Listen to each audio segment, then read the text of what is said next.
I'm in salad, and I saw Clerks. It's directed by Kevin Smith, but it's starring Brian O'Halloran, Jason Mewes, and Lisa Spoonier. I don't know how to pronounce last names very well. This is a comedy film.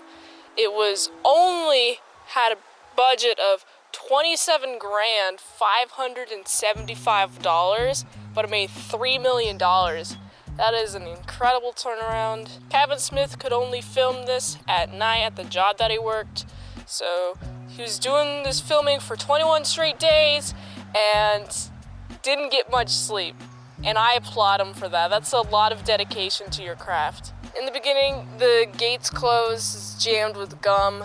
The locks are jammed with gum, and that's a reason for explaining, hey, we actually can't open the gates because it's closed at night.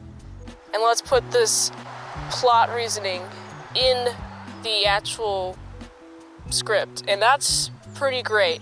I personally love it when things are explained, like, oh, why is the gate closed? Well, there's gum jammed in the locks, so we're going to put this zany sign that looks cool right on side and then do some filming there.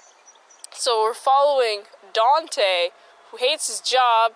He's called in since another person's like, hey, I can't come into work. So he has to take the job. He's like, guaranteed 12 p.m. I'm leaving. I'm walking off once it hits noon. And I'm like, man, this is so relatable already. He goes into work, and it's a grocery stop area. It's kind of like a convenience store. And I've never worked at a convenience store, but I wouldn't want to, especially all of the customers that you have to deal with. There's an asshole customer, and Dante's best friend Randall, who works at the video store, just says shit to the customers like, does it feel good to be right? And I'm like, oh man, I wish I could say that to a customer. Of course, that wouldn't be very good for business, but you know, this is the dream. That's why movies exist. Very funny scene. At the video store, Randall's placing an order for a bunch of these porno CDs or videos, and a woman with a baby walks up. She's like, oh, you have this DVD. She's like, Randall's like, I'm going to take your order.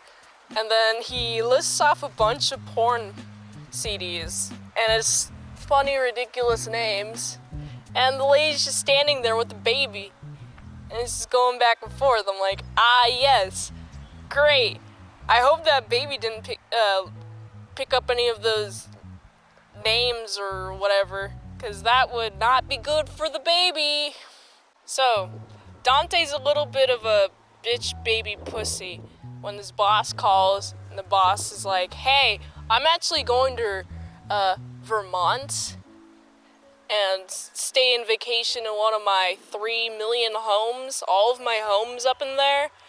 Dante's like, oh, I'm sorry, okay, I'll stay here and watch the store, alright?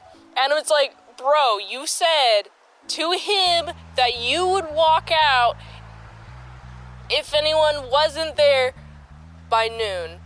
And it's just ridiculous. I've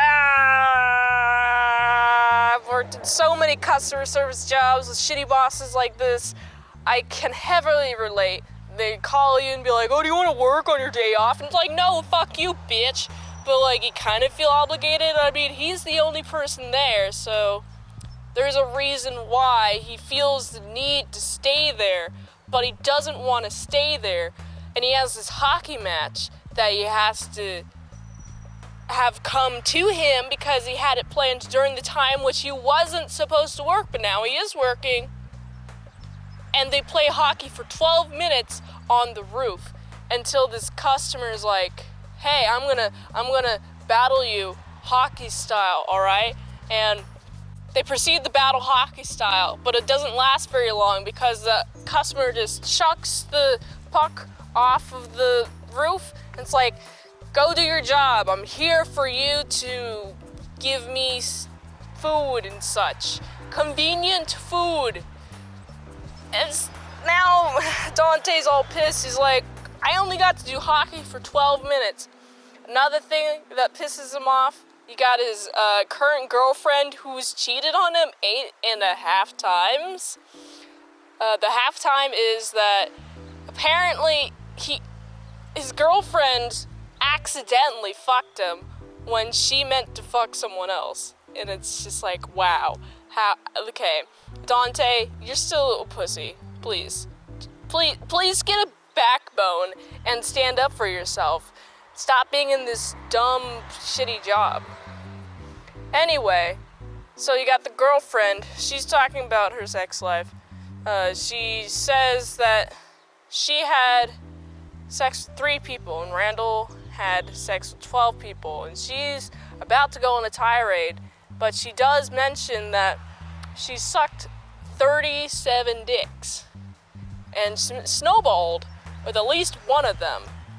That's really gross. Man, that's not appealing to me at all. Oh man, okay. So Randall, understandably, gets upset. She's like, I didn't have sex with them. He's like, what do you mean you didn't have sex with them? You sucked the dicks of 37 guys. It's like, oh my god, they're using the different definition of sex. They have a different fundamental definition of what quantifies sex. And I was like, great. I love the miscommunication. It's pretty great. I love it. Before I forget, I gotta talk about the greatest duo, Jay and Silent Bob. Jay, 16, and he couldn't memorize any of his lines, and so couldn't Kevin Smith, so Jay is just speaking. That's just him. He's just saying ridiculous shit, and it's hilarious. He's saying the funniest shit, and you got Kevin Smith as Silent Bob, and he can't speak, so he doesn't speak. You got Silent Bob smoking, and you can see as Jay's going, Kevin Smith's just trying to hold his laughter, and it's funny to watch. I mean, this is incredible. Jay's incredible, and they attract a lot of seedy characters. Eventually, they get invited to a party. Dante gets invited by Jay and Silent Bob to a party, and Dante declines. But then Veronica, then they break up, and then a fight occurs, and I'm like, oh, okay. This escalated very quickly. All right. I like the movie's ending. The movie's ending is just, oh, Hazam. Shoe polish, we're closed. It's like, the conclusion of a day. You got the early start that you don't want, and I shouldn't even be here today. That type of start. You get to the close, and it's like, finally, I shouldn't have been here today. And Clerks is a great and hilarious movie. I highly recommend it. You should watch it. I think Kevin Smith is a writing genius, and using so little budget to do it, very impressed. I'm like, wow. Not a lot of big box budget studios can produce as good as a film as this. And it's chef's kiss. I give this film a solid 9 out of 10. If there were more dogs in this movie, I would give it a 10 out of 10. But it's pretty damn close to being on top.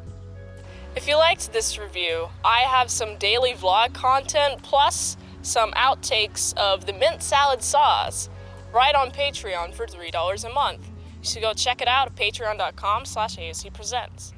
Until next time, I'm Mint Salad Saw.